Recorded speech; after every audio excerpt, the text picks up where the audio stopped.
guys, Bizzily here. And in Dark Souls, there are 3 main weight classes you can be in. Light, medium, and heavy. But there's one more weight class FromSoft really doesn't want you to be in, called Overloaded. You get this weight status when you have more than your maximum equip load, and it comes with heaps of drawbacks. First off, you can't roll or backstep, like at all. Your movement speed is limited to what is essentially a slow walk, and your stamina recovery takes a massive hit. And looking at all these debuffs, and my massive intelligence, I had a thought. Man, I wonder if the Firekeeper is sing. Can you beat Dark Souls 3 while being overloaded? Now for this run, I'll be allowing myself to use everything in the game to my advantage, just to make things a bit more interesting. Other than that, the rules are simple. 1, I must stay overloaded for the entire run, and 2, I have to attempt to kill every single boss. But before we start, I just want to say thank you guys so much for the reception of the last video. Jesus Christ, 4 months ago? Yeah, I don't even have an excuse for this one. Sorry this video took so long. But anyways, thank you guys so much for the support on the last video. I was surprised that the video got 1K views, let alone getting 11K. You guys are seriously awesome. Also, we are super close to 100 subscribers, so if you're enjoying the videos, hit that subscribe button. I would really appreciate it. Yeah, enough with the sap. Get started with the video already. What? How did you get in my door? So since Dark Souls 3 is an actually well-designed game, it's actually impossible to become overloaded at the start of the game. But lucky for you, I just so happen to have a quick guide to become overloaded in Dark Souls 3. I spent $50 for this guide. So I named myself Maharaga because I can adapt to any challenge run. And step 1 is to pick the Cleric class because it starts off with the lowest vitality, and because it gives us a weapon that will be vital for this run. Step 2, kill the crystal lizard named Daisy in the backyard for the souls. Don't worry, she doesn't bite. Step 3, absolutely smash Iduskunder's face in. And if you're sad we don't get to fight him while overloaded, don't worry. We'll be fighting his older brother later on. Step 4, do the tree skip so you can grab the Estus Shard and the covetous Silver Serpent Ring for more souls. I promise you, you are going to need this. Step 5, go to the Shrine Handmaid and buy 4 halberds and equip all of them. And bam, overloaded. And now you can immediately realize how much of a huge mistake this was. Just kidding. That happens in the Undead Settlement. But heading to the High Wall of Lothric, you can immediately see how bad this run really is.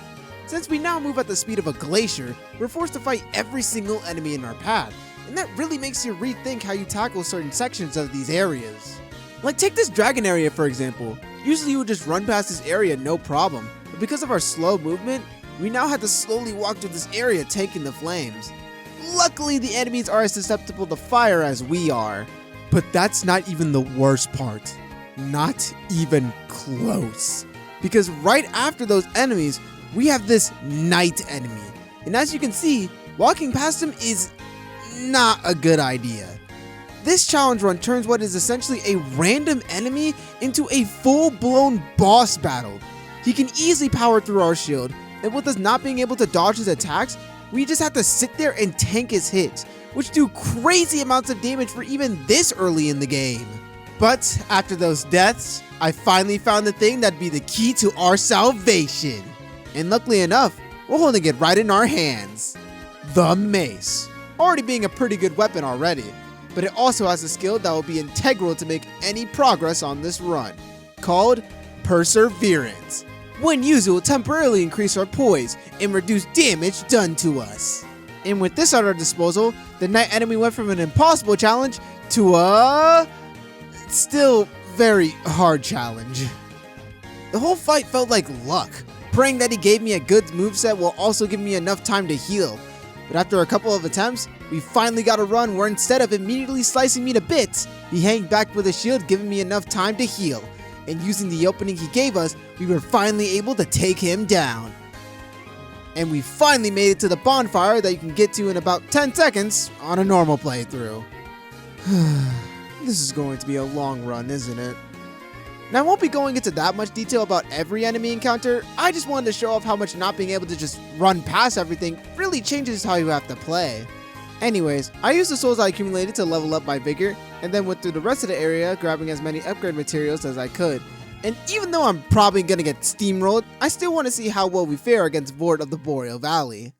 His first phase actually went pretty well. I just made sure to stay close to him so most of his attacks would whiff. It's his second phase where all the problems started to appear. Since when Vord does his beginning charge attack, there's not much I can do other than just sitting there and tanking the attack. And with Vord's high damage, my health, well, my HP bar is a grower, not a shower. So we'll need a new plan. Luckily, there's something in this area that can be very useful to us. After tanking some fire, I killed the Mimic and got the Deep Battle Axe. Not only does this axe have an impressive base damage for this early in the game, but it also does dark damage, which Vord is actually weak to.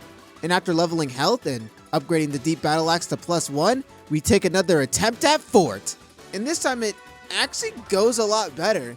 We do a lot more damage to Fort with our R2 doing... Jesus! We're even able to get more damage during his phase change. So after Fort gets done doing his charge, he goes down pretty quickly. I then raised the banner and went to the Undead Settlement.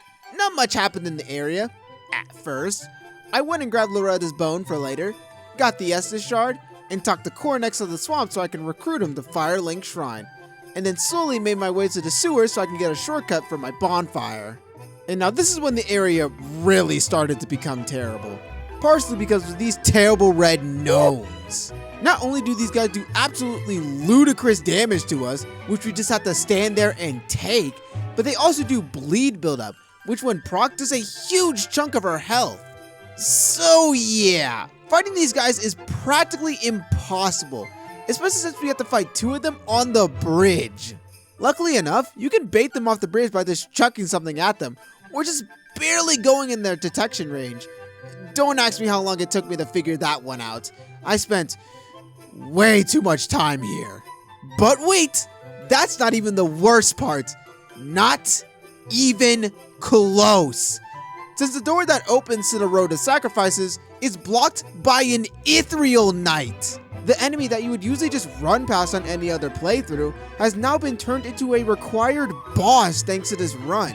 Because not only does this guy attack super fast and do high damage already chunking my health bar, but he also procs Frostbite on you, which makes us take even more damage from this guy and reduces our already abysmal stamina recovery. You know, stuff like this just really makes me question why I'm doing this to myself. Jesus, why didn't I do the whip-only run? Oh, and if you were wondering, no, Alluring Skulls do in fact not work on him.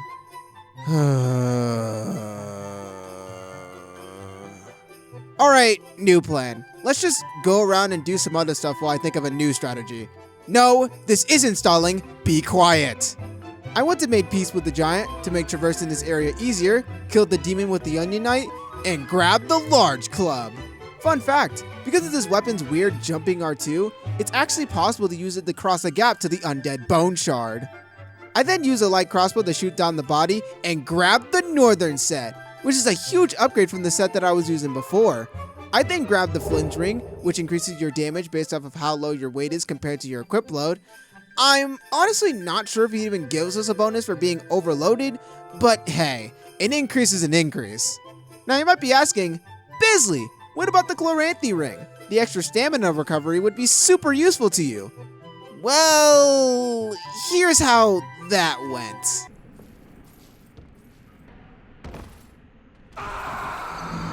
We'll just come back for that later.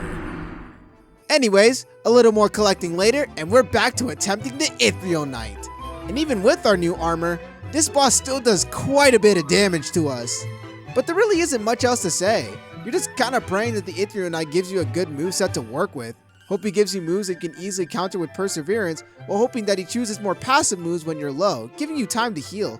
But after a couple of attempts, the stars finally align, and the Ethereal Knight, a huge roadblock for this run, finally goes down. Alright. I then head to the Road of Sacrifice, grabbing the Grass Crest Shield for extra stamina recovery, and after ladder cheesing some hollows, just ignore that. We grabbed the Great Club, which is going to be one of our main weapons for this run. Right now, I'm way too frail to use it, so we'll just have to store it in my back pocket for later. I then went to Miyazaki's favorite area and grabbed the Pyromancy Iron Flesh. When used, it will increase all physical absorptions by 40%. Except for lightning. Yeah, if you get hit by a lightning spell while using this Pyromancy, you're generally just gonna get eviscerated from existence. Also, usually you'd be slow to a walk while using this spell, but since we already move slower than Molasses, it's basically just a buff with no downsides. You know, besides the whole electricity thing. I then increased my intelligence to use the spell, and then went back to Pharaon Keep. Going through this area wasn't too bad. The Grooves aren't the worst enemy to deal with, so lighting all the flame towers was pretty easy. I then grabbed the Dream Chanter's Ashes for infinite Titanite shards, and fought the Stone Demon. Other than him getting a few lucky grabs on me, with some of them resulting in my imminent demise, he wasn't too bad. I make sure to stay under him so he whiffs some of his attacks, and using Iron Flesh to reduce the incoming damage. So all I had to do was whack at his legs and back away anytime he ground slam or swing on me. And after breaking his kneecaps, there isn't much he can do. I then used the souls to increase my strength so I can get closer to using the Great Club, watched some Dark Lurkers commit a massacre, and fought the Abyss Watchers. And the first attempt went, well, you have eyes. Yeah, we are just not equipped enough to fight these guys. Sure, with the help of Iron Flesh, we can hold our own against one Abyss Watcher. It also helps that these guys can be easily staggered, allowing us to combo them super easily. But that all falls down the drain when the second Abyss Watcher shows up, since both Abyss Watchers attack way too fast for us to do anything, and with us not being able to do much but just stand there, it doesn't take long for the both of them to absolutely eviscerate us. This boss has basically become a DPS check, where we have to kill the main Abyss Watcher before his buddy comes to help him, and with the pitiful damage of our axe, it's just not gonna cut it. While thinking of a plan to deal with the Abyss Watchers, I went and grabbed the cell key to free Greedrat from his cell, so he can give me the blue Tearstone Ring, which increases your defenses when your HP is low. While not being too good, it can allow us to live a couple more hits or give us the time we need to heal, so might as well. I then used the weapon art of the halberd to finally get the Chloranthy Ring, which increases your stamina recovery. I don't think I have to explain how vital this is for the run. And while these upgrades are nice, it still doesn't solve our DPS problem with the Abyss Watchers. So to fix this problem, I used the Dark Lurkers to farm for souls, that I then used to get enough strength to use the Great Club. You know, I talk about this as if it were quick, but in reality it took me like 4 hours. Yeah, being slower than Molasses doesn't help when you're farming. But anyways, after grabbing some large Titanite shards, I upgraded the Great Club to +4. And realized that I completely forgot about the Curse-Rotted Greatwood fight, so let's just go deal with them now. The fight was super easy. We do a lot of damage with our Great Club, allowing us to get him to half health before second phase even starts, and our slow movement is barely a factor in the fight, since the Curse-Rotted Greatwood isn't the most mobile boss either, which allows us to easily pop the remaining pus balls, and once those are gone, we just have to take shots in his hand till he goes down.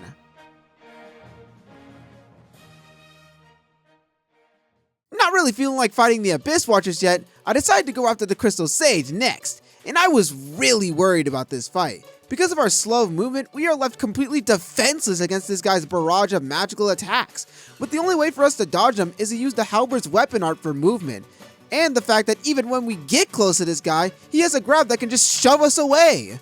I honestly was super confused on what to do, and this was the first phase. I don't even want to know how much harder he gets when he has his clones. That was until I realized something. Crystal Sage can be parried. And the setup is super easy too. Turns out if you just walk up to him, there isn't a lot he can do. Even the grab he does can be negated by just walking to the right. So in this environment, we basically get infinite chances to get our parries. And once we get it, we easily get to phase 2. And with me taking cover and using my crossbow to shoot the clones, all we need to do is land our parries and the Crystal Sage goes down. I then grabbed the Paladin's Ashes and went to the Cathedral of the Deep, and after a close call with some enemies, I went inside the cathedral and used my light crossbow to shove 10 billion bolts into the giant's skull. The rest of the area was pretty uneventful. I got tricked by Patches and went and fought the Deacons of the Deep. Super easy fight. Our Great Club makes short work of the Deacons, and our slow movement barely makes a difference since the Deacons aren't the most mobile. And once the Pontiff comes out, it only takes a couple of smacks to take them down on the first try. I then made quick work of the Black Knight so I can grab the Pharaon Cold, and giving it to Andre, it allows us to give our Great Club the Heavy Infusion, which basically gives you a higher strength scaling at the cost of lower base damage. And now I think we're ready to tackle the Abyss Watchers again. Before I go though, I make sure to grab some gold pine resin since the Abyss Watcher is weak to lightning. And let me tell you, with Iron Flesh combined with two-handing our Great Club turns us into an actual tank, with our Great Club doing insane damage while the Abyss Watcher struggles to do any meaningful damage on me. And with the Abyss Watcher's low poise, we can easily combo him with a bunch of hits, which leads us to Phase 2. And the game plan is the same. Use Iron Flesh, two-hand, and just hit away. I did have to recast Iron Flesh, which led to a funny reaction. Like, this boss is doing everything he can to kill me, and I'm just calmly recasting my spell and healing myself. And with a few more hits, the Abyss Watchers go down. And that's one Lord Soul down. I then used the souls to get 30 strength and 13 endurance, and made my way to the Bone Zone. I used Iron Flesh to get past the Bone Ball, and after killing a million skeletons, I decided to go fight High Lord Wolnir for the bonfire that spawns. He was super easy.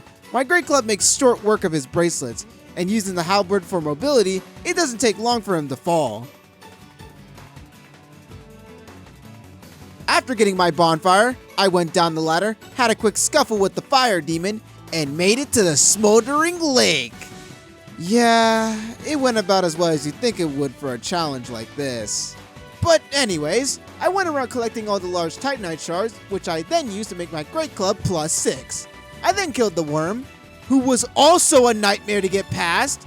But anyways, enough on that. I think it's time to slay a demon. Now, Old Demon King was pretty easy. Our Great Club does a lot of damage, and sticking close to him makes him whiff most of his attacks. So all I have to do is hit away and make sure to block or heal through his fire attacks. And to my surprise, I actually lived through his final explosion, so there wasn't much else he can do. I then went to Ithriel of the Boreal Valley. Oh yeah, if you're a dog lover, you might want to look away from the screen. Sorry man, this run gave me no choice. But after that debacle, I realized just how terrible going through Ithriel was going to be. Like, I spent so long just trying to get to the next bonfire, and that's because of these Fire Knights. Because not only can they shoot you from a long distance, making you take guaranteed damage, but they also have a grab that launches you far away. And you know what's even worse? There's 2 of them. So I would have to lead and kill the first Fire Knight away from the other enemies, and then kill the other Ithriel Knights along the path while having to deal with the Fire Knight. But once they're dealt with, it's just a long stroll to the bonfire.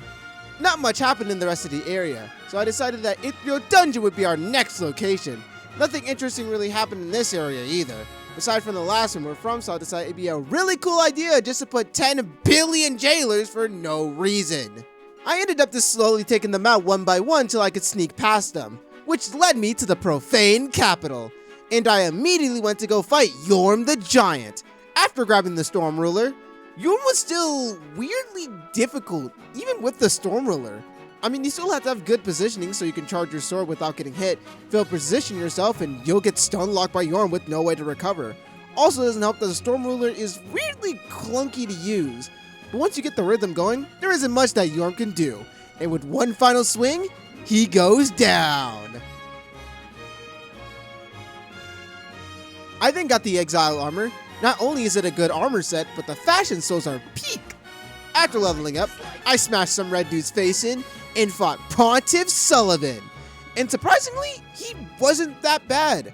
I mean, sure, I missed a couple parries, but Pontiff doesn't do a lot of damage, allowing us to easily tank through all of his attacks. And after just one parry, we're already in Phase 2, which doesn't go a lot better for Pontiff.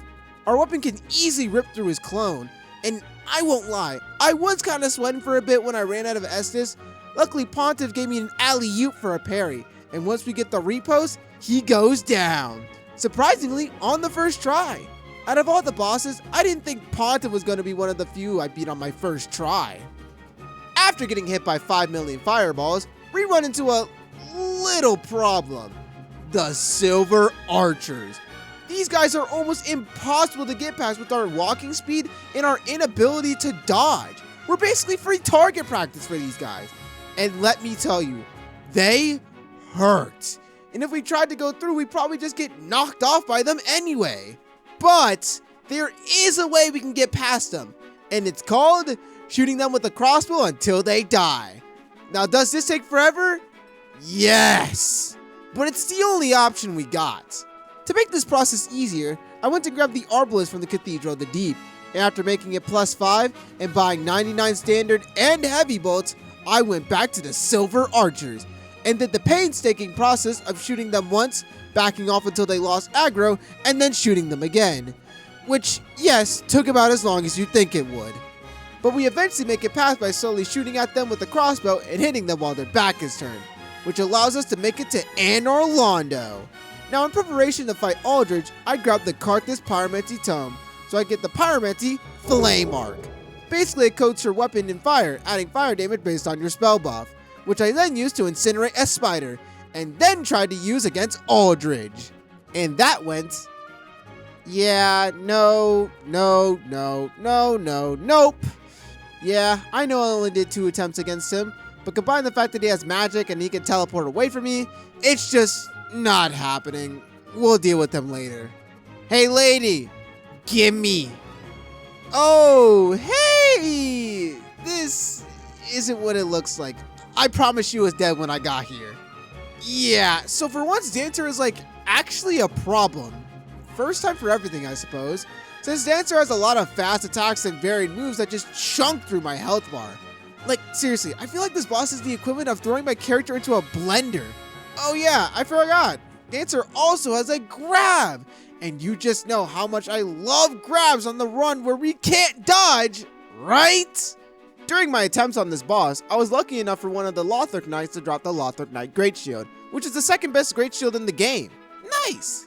So I then went on my way to kill some Centipede women so I can upgrade my strength to 36, so I can wield the Great Shield. And went ahead and upgraded the Lothric Knight Great Shield to +4. And the Great Shield was a great addition. It helped me make the Dancer's opening spinning attack a lot easier to deal with, and helped me overall mitigate a lot of the damage she was doing to me. Well, mostly. But now that I have this, all I need is better understanding of her moves and better stamina management, and she's toast. And after a lot of attempts, we find the openings and take her down.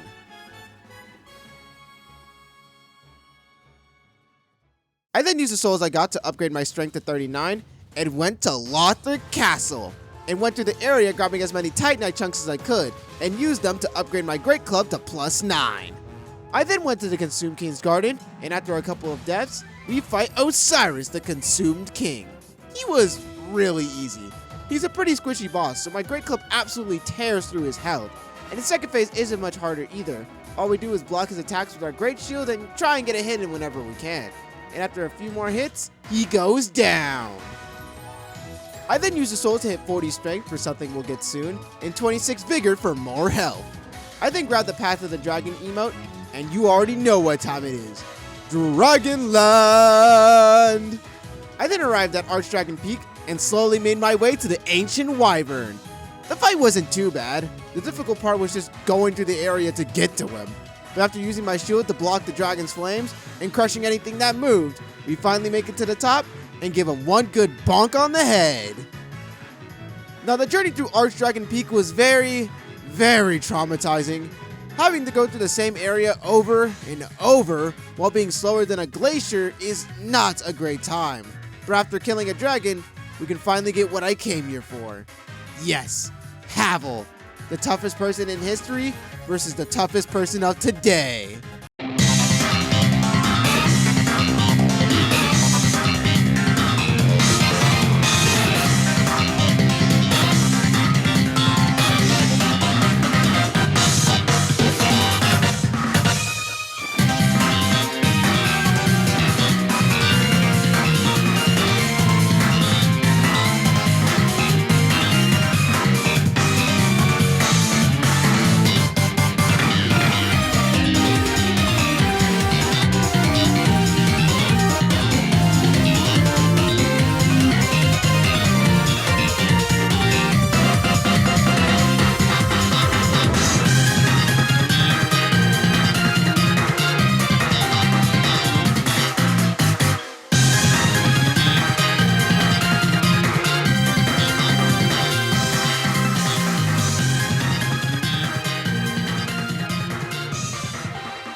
Havel, you are a worthy opponent. I'll be sure to use your items well, and I won't forget you for as long as I live.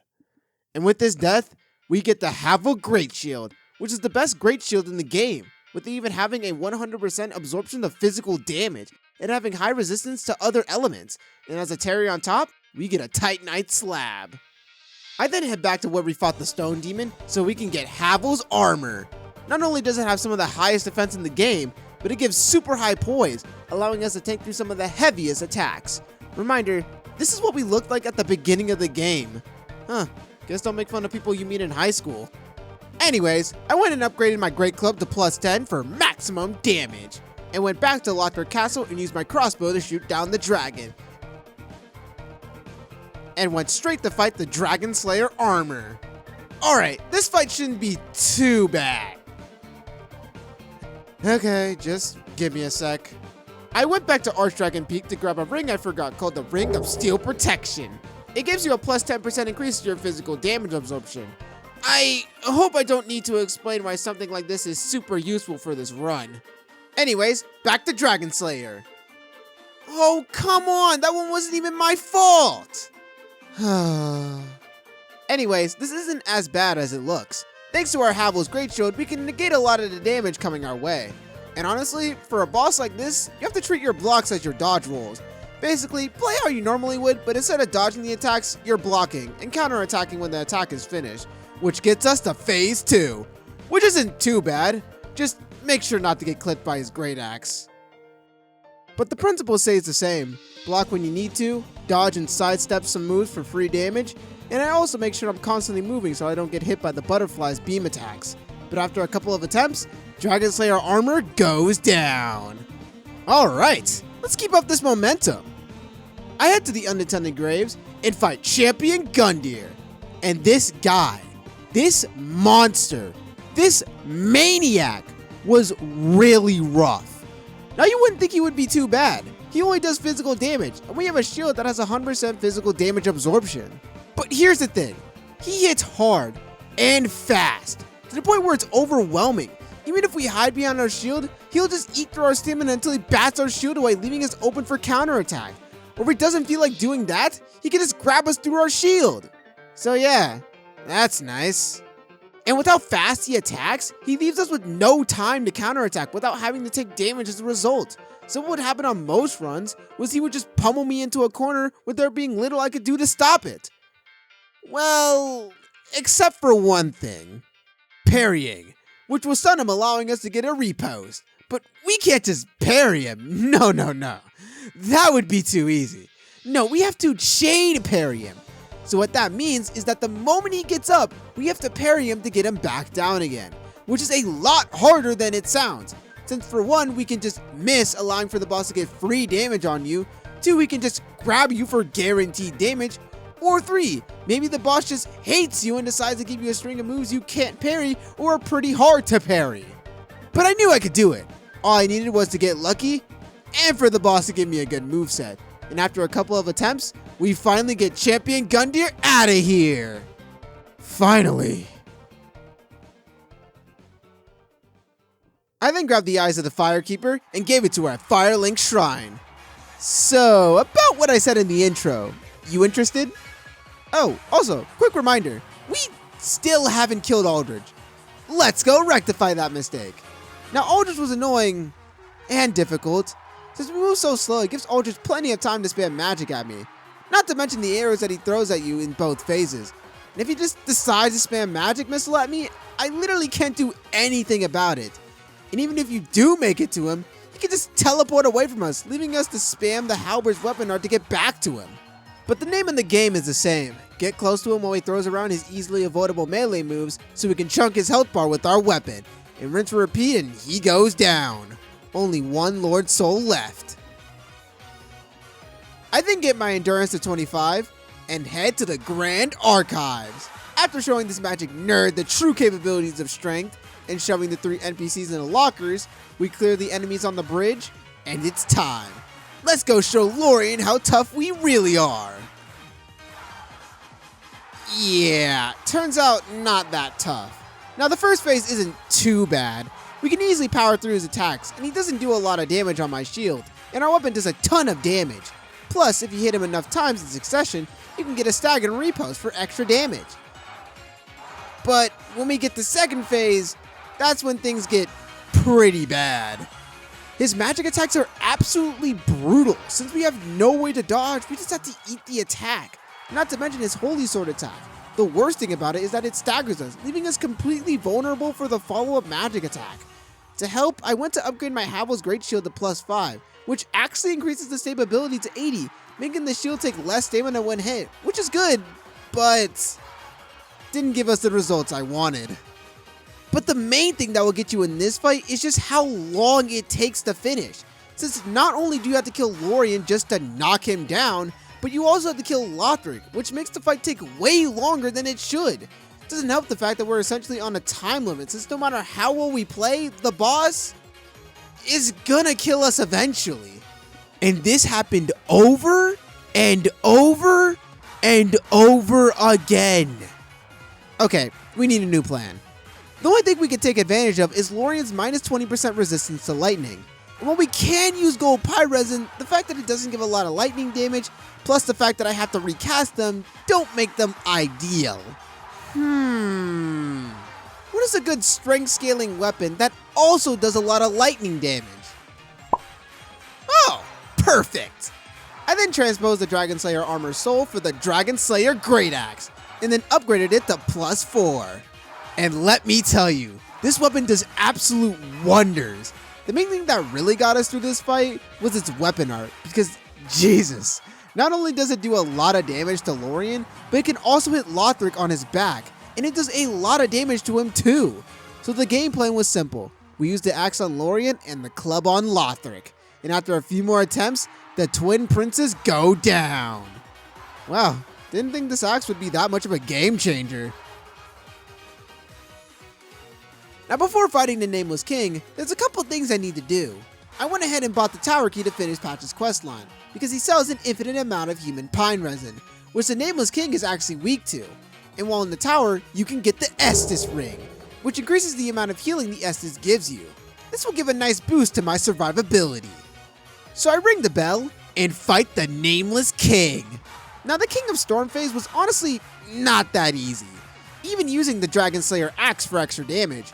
It's because the King of Storm likes to move around a lot, and the Nameless King can sometimes blindside you with a spear to the brain, or can stagger you and hit you right after for huge damage. But other than that, I just make sure to stay vigilant, and he goes down. Now time for the real challenge. Now Nameless is pretty rough. He has long combo strings with add-ons to those combo strings, making it pretty hard to tell when you're allowed to hit him. He has high damaging lightning attacks, multiple moves that don't allow us to counterattack, and for the cherry on top, he has a grab. God, I didn't realize how many bosses in this game have a grab. And I'm not gonna lie, I can really give you tips on how I beat this guy, because fighting Nameless felt more like a test of luck rather than skill, with you praying that Nameless decides to give you a bunch of moves that you can easily block and counterattack on. Because there are times where Nameless just decides if you lose or not, whether it be starting the fight with a grab or him just using a bunch of moves that don't allow you to damage him, which makes this boss really RNG heavy. But hey man, I love gambling! So all I did was just continuously fight Nameless King until the game gave me good moveset RNG, and once that happens, there isn't much else he can do. Alright! I'm really surprised we were able to make it this far. Not being able to roll and being super slow doesn't give me much trust for run viability, but if we're able to make it this far, I'm sure we can make it through the DLC. I hope. I then grabbed the Titanite slab and talked to Papa Gale to head to the Painted World DLC. The area was alright. I struggled a bit getting through the wolves and the archer vikings, but just standing behind some walls helped a lot. Anyways, I went down the ladder and went straight to the champion Gravetender fight. And I'll tell you all about it just as soon as I get over there. Now the fight was super easy. Our weapon allows us to easily power through his shield and combo him. We're even able to kill him before the wolf shows up. And she doesn't fare much better. She's super squishy, so we easily tear through her health. And one stagger later and the wolf goes down.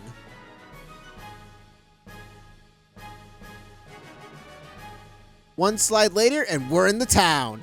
Oh hey Wilhelm, how's it going? Wilhelm was never seen again. After a long trek through the back half of the area, and I do mean long, we pulled the lever and now it's Sister Frieda time.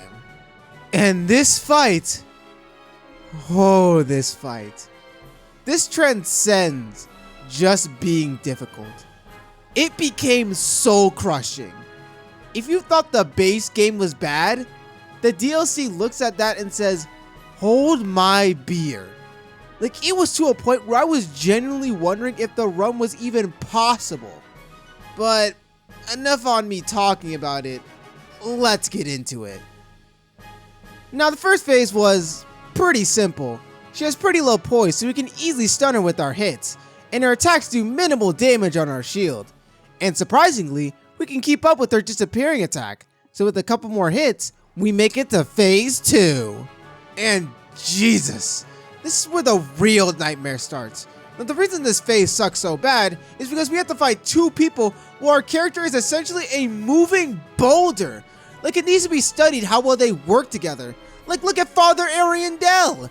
This guy, even with our armor, does absolutely crazy damage. Like he can bring me from full HP to low health in 2 seconds. And he is just relentless with his attacks, making it super hard to find windows to hit him. Doesn't help that his entire body becomes a hitbox when he attacks. Add on the fact that he has a ranged attack that's just guaranteed damage. And the fact that the lava attack that he does when I'm close does ludicrous amounts of damage. And the fact that for some reason when he charges me, it pushes me to the ground, making me have to go through an entire get up animation, which might I remind you, isn't very quick. Now looking at all the things I just said would make Father Ariandel by itself a tough fight, but not impossible. But that's just the thing.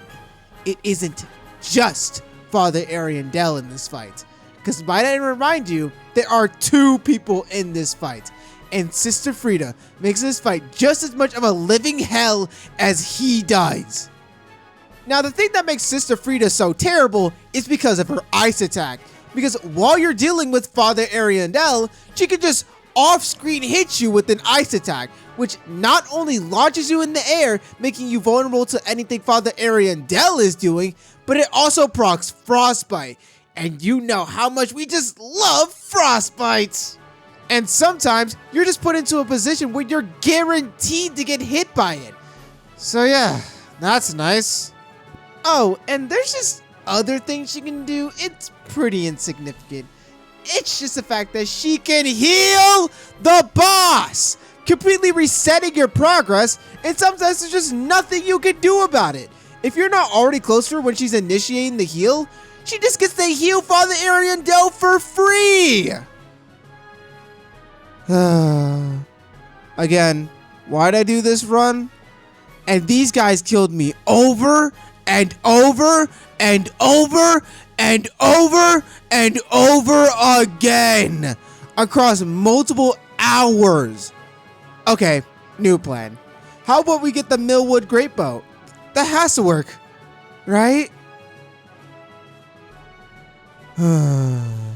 Okay, give me a sec.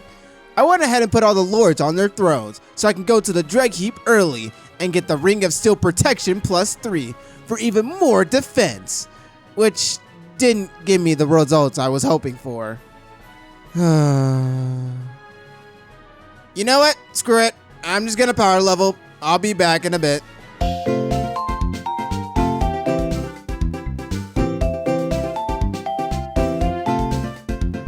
Alright, that took forever. I'll put the status on screen if you want to see what I added to my stats. The increase in health and stamina really helped with my survivability and allowed me to stay in the fight longer, and the increase to attunement was also super helpful. Now did this auto win us the fight? No. Honestly, the best advice I can give you is to use the weapon of the Dragon Slayer Great Axe to try and blitz down Father Ariandel's health, and just pray you're close enough to stop Sister Frieda's healing. And if the stars align, you'll get the opportunity to finally get through second phase. Oh yeah! On top of doing all that just to beat second phase, we also have to go through another health bar. And keep in mind, if you die here, you have to go all the way back to the first phase. Yay! Now, third phase wasn't as bad. A lot of the stuff that made first phase easy makes this phase easy as well. She doesn't do a lot of damage on my shield, and she is super susceptible to getting comboed. So all I have to do is play super safe and only go in for an attack when I know I can get a hit in. And as long as I continue with that strategy, we can finally take Sister Frida down. Jesus, surely it doesn't get harder than this, right? I then head to the Dry Keep, and honestly, the angels weren't that bad. We can easily tank through their attacks and heal whatever damage they do to us. And after some more blocking with my shield, we make it to the Twin Demons. Now, after the last boss, I was super scared of this fight. But honestly, they were super easy. We do a ton of damage with our club, and we can easily stagger them and hit them with a repost for extra damage. And with them not being able to do a lot of damage to me, we easily make it to the next phase. Which isn't much better for him. Our shield allows us to easily tank through all of his attacks, and our Great Club allows us to absolutely bully him with staggers. The only thing that kinda sucked about this fight is how often he moves away from me. But anytime he did that, I would just shoot him with my Great Bow.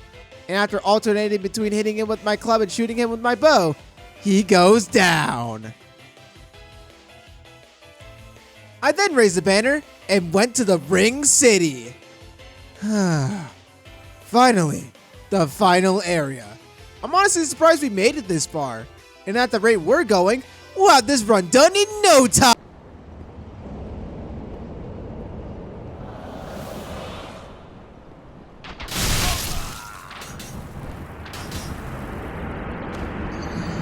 Oh.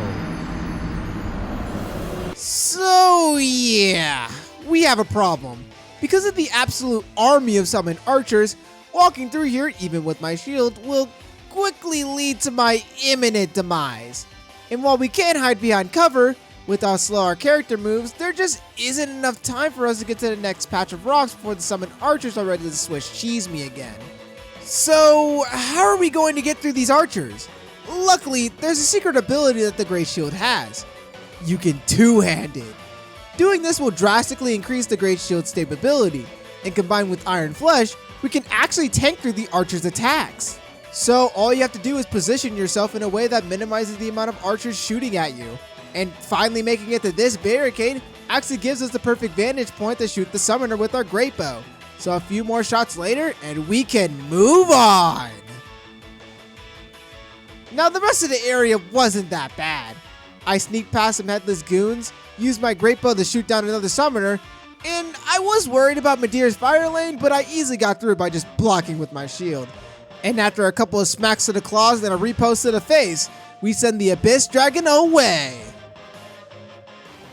I then grabbed the Chloranthy Ring +3 for even more stamina recovery, and decided it was the perfect time to destroy a church. Now Half-Life was super easy. A lot of the same principles with Grave Tenor apply to this fight as well. We do a lot of damage, he has low poise so we can easily combo him, etc, etc. Let's just move on. And now it's time for Medear. And this fight was horrendous. This boss had to be easily one of, if not the hardest boss in the run. First off, he does an insane amount of damage, like a couple of hits and we're already down for the count. Also, this guy can just tear through my shield like wet paper, and sometimes he can just ignore that it's there. So yeah, that's great. Also, if you thought running after Medear sucked on a normal playthrough, try doing it while your max speed is capped at 2. Just the amount of times I would be near him only for him to jump to the other side of the map, leaving me to slowly walk towards him was just awful. Oh, but that's not even the worst part about this fight. Not even close. Because Medear has a laser attack that tracks you. But, oh no, it's no big deal. It's not like it deals some of the highest damage in the entire game. The amount of runs that I have lost just because he decided to do this move is staggering. Like the moment he starts the animation for that move, I know it's already over! At first I thought blocking was the answer, but because the laser attack has two separate attacks, the initial laser and the explosion that comes after, I would block the laser and get immediately blown up. And no, Iron Flesh did not help. Okay, maybe Perseverance. Maybe he'll come to my rescue again. Alright, new plan. If we're going to have any hope of beating this boss, then we're going to have to find a way to survive the laser attack. But what else can we even try? Iron Flesh and Perseverance didn't work. I even tried using the Havel's Great Shield's weapon art, but that also didn't help. But there's one more thing we haven't tried that could get us through this, called Perseverance. Wait, didn't we already do that? Yes, that's true. But we were using it on the mace. For some reason, if we use the Cestus version of Perseverance, it actually allows us to survive the attack. I don't know how. Like, why would the Cestus have a stronger version of Perseverance than the mace? But hey man, I'm not asking questions. I'm just trying to get this run finished. And with that, our biggest roadblock for this fight is dealt with. Now all we have to do is actually beat the boss, which still isn't that easy. This fight is genuinely just RNG. You just have to pray that the boss only does close range moves that allow you to actually hit him with the Dragon Slayer Great Axe weapon art, and not moves that are just time wasters or his grab, which is usually free damage, but you can actually walk into the move to avoid it. And lastly, you have to hope he doesn't do his laser attack too many times, because like it or not, this fight is an endurance race, where you have to effectively manage your materials and time your blocks to outlast him in the fight. Because again, no matter how well you play, you are going to die eventually. But if you're able to deal with all the random attacks, him flying to the other side of the arena, and the nearly one-shot laser, and if you're able to effectively time your attacks and blocks to minimize the damage, then maybe, just maybe, you can get the stagger and just barely scrape through the fight.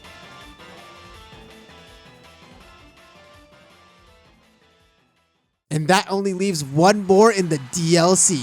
So let's bring it home. I slowly walk up the stairs, touch Filianor's egg, and get sent to the end of the world. And get faced with our final challenge, Gale. And you know, I could go into detail about how I struggled and died, but eventually beat this guy. But instead of just telling you what happened, I'm gonna show you. Because honestly, I'm really proud of this, and I feel like a boss like this isn't something I can just talk about. So enjoy the fight!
What a great fight. To think I would make it this far. But there is one more boss that I have to beat.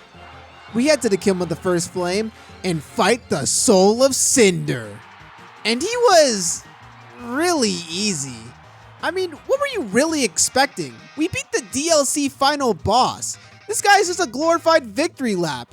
Oh, but what about his phase 2 sword combo? Oh, you can just block through it? Oh. I mean, he has a grab. He certainly does.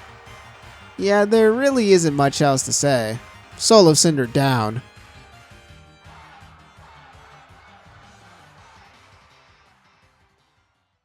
And that was Dark Souls 3 beaten while overloaded. I'm not gonna lie, this run sucked. And for anyone who wants to do this, I only have one word for you. Don't! And also make sure you have a lot of free time on your hands. What started off as a really interesting idea I had turned into an absolute slogfest of a run. Also, sorry this video took so long to come out. Doing a run of this magnitude while also having to do college was probably not the best idea in hindsight, but hey, I'm still learning this whole being a YouTuber thing, so just bear with me if I make any more mistakes like that. But anyways, thank you guys so much for watching. It really means a lot. And if you like this video, tap the card on screen to go to one of my other videos. I promise you it'll be just as good as this one. Anyways, make sure to like, comment, and subscribe, and hit that little bell to be notified of any future uploads. And finally, have a great day!